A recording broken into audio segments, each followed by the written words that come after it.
कैलाश पर्वत पर पधारे। कैलाश पर्वत पर पधार करके और भगवान भोलेनाथ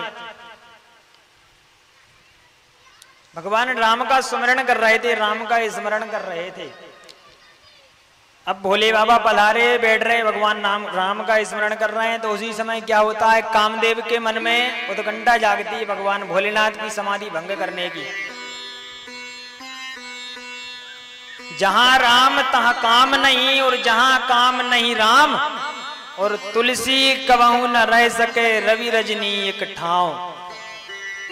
भोलेनाथ के हृदय में तो पूरे में महाराज राम जी बैठे हैं, राम जी विराजमान है हृदय में।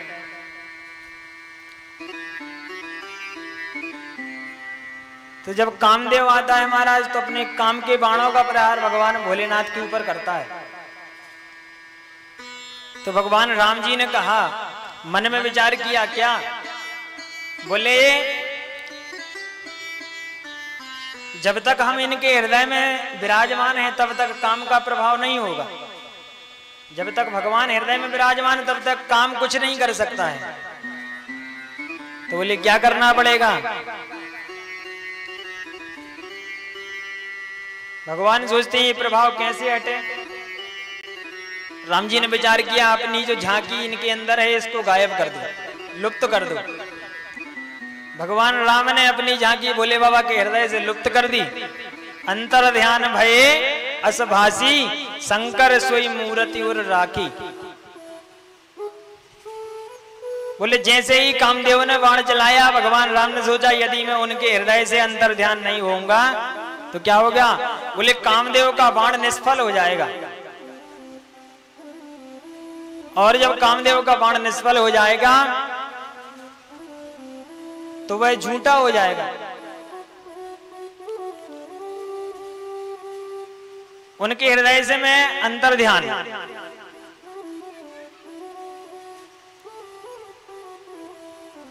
तो महाराज वहां से भगवान ने अपनी झांकी को हटा लिया। अब कामदेव तो अपना काम कर ही रहा था, वह बाण तो छोड़ ही रहा था। भगवान ने अपनी झांकी को भगवान शिव जी के हृदय से हटाया। अब झांकी को जब हटाया तो बाण आकर के भगवान शंकर जी के हृदय में लगा। बाण आकर के शंकर जी के हृदय में लग रहा था और उधर राम जी वहां से अंतर ध्यान हो रहे हैं। शिव जी के नेत्र खुले, मेरे सरकार कहां गायब हो गए भैया? शिव जी घबरा गए कि हमारे सरकार हृदय में विराजमान थे, अभी अभी हम दर्शन कर रहे थे, हम अभी दर्शन कर रहे थे और अचानक से ये गायब हो गए, पता ही नहीं चला। शिव जी के नेत्र खुल गए। जैसे ही देखा सामने कामदेव नजर आ गया, भोले बाबा को क्रोध हुआ और शिव जी के क्रोध में आकर के महाराज तीसरा नेत्र खोल दिया और कामदेव जल करके भस्म हो गया।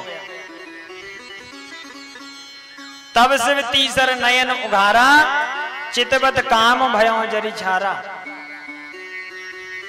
भोलेनाथ ने कामदेव को भस्म कर दिया।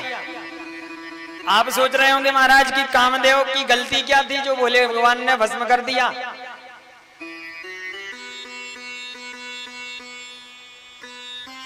गलती थी कामदेव की। आप जब मानस उठा करके पढ़ेंगे देखेंगे कामदेव वेद मर्यादा को समाप्त कर दिया था। जो एक मर्यादा होती है उसको लांघ करके और भगवान भोलेनाथ के पास पहुंचा। अबला बिलो कहीं पुरुष में जग पुरुष सब अबलामयम, दुई दंड भरी ब्रह्मांड भीतर काम कृत पौरुष अयम। काम ने ऐसा प्रभाव फैलाया कि संसार में महाराज क्या हुआ? बोले देखई चराचर नारीमय जे ब्रह्ममय देखत रहे। ऐसा काम ने प्रभाव फैला दिया। उसने कहा जब मरना ही है तो क्यों ना अपना प्रभाव दिखा करके मरा जाए। मरना तो तय है। किसने भेजा था? बोले परोपकार में प्रदर्शन में मिल गया। और जब परोपकार में प्रदर्शन मिल जाता है तो भोले बाबा दंड प्रदान करते हैं। परोपकार करना अच्छी बात है। पूरे तन पर तूने प्रदर्शन क्यों किया? वो किसी और के कहने से आए थे, लेकिन भोले बाबा ने कहा तूने प्रदर्शन क्यों किया? भाई किसी के भेजने से कोई अगर तुमसे बोले नदी में कूद जाओ तो कूद जाओगे क्या? नहीं कूदोगे। कामदेव ने सोचा कि महाराज जब मरना ही है तो क्यों ना अपना प्रभाव दिखा करके और मैं इस संसार को छोड़ूं, इस देह को त्याग करूं। मैं कितना ताकतवर हूं आज इसका भी अंदाजा लग जाएगा। तो तब आपन प्रभाव विस्तारा और निज बस कीन सकल संसारा। और जब कामदेव के कोप से सारी मर्यादाएं समाप्त हो गईं, तो भोले बाबा ने कहा यह ठीक नहीं है, तुम्हारे परोपकार में महाराज प्रदर्शन मिश्रित है। और अब प्रदर्शन मिश्रित है इसलिए मैं तुम्हें दंड दूंगा, क्योंकि नीति विरोध सुहाई न मोहि। इसलिए भगवान भोलेनाथ ने कामदेव को जला करके भस्म कर दिया। लेकिन भोलेनाथ कहते हैं परोपकार करना बड़ी अच्छी बात है, किंतु परोपकार का उद्देश्य प्रदर्शन नहीं होना चाहिए। परोपकार करो लेकिन उसका प्रदर्शन मत करो, क्योंकि जो परोपकार का प्रदर्शन करता है तो वह परोपकार के बल को खो देता है। काम की पत्नी रति आई, कामदेव की पत्नी का नाम है रति। भगवान भोलेनाथ से प्रार्थना की, भगवान भोलेनाथ ने आशीर्वाद दिया। क्या?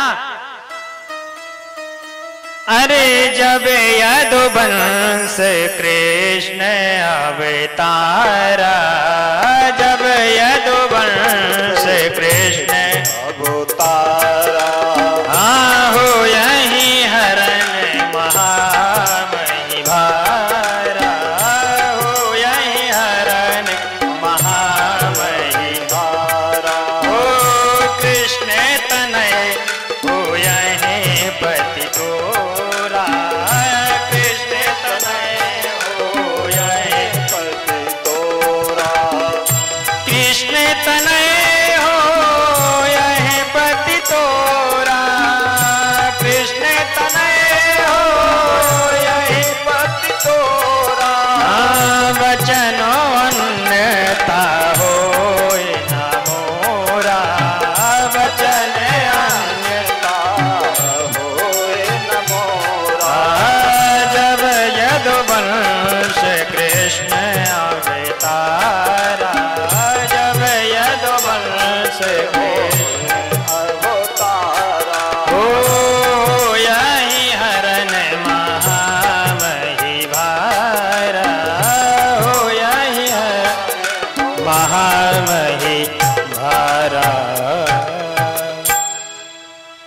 भगवान भोलेनाथ ने रति को आशीर्वाद दिया, जाओ जब प्रभु राम कृष्ण के रूप में यदुवंश में अवतरित होकर के आएंगे तब तुम्हारा यह जो पति है कृष्ण के तनय होकर अर्थात पुत्र बन करके प्रकट होगा।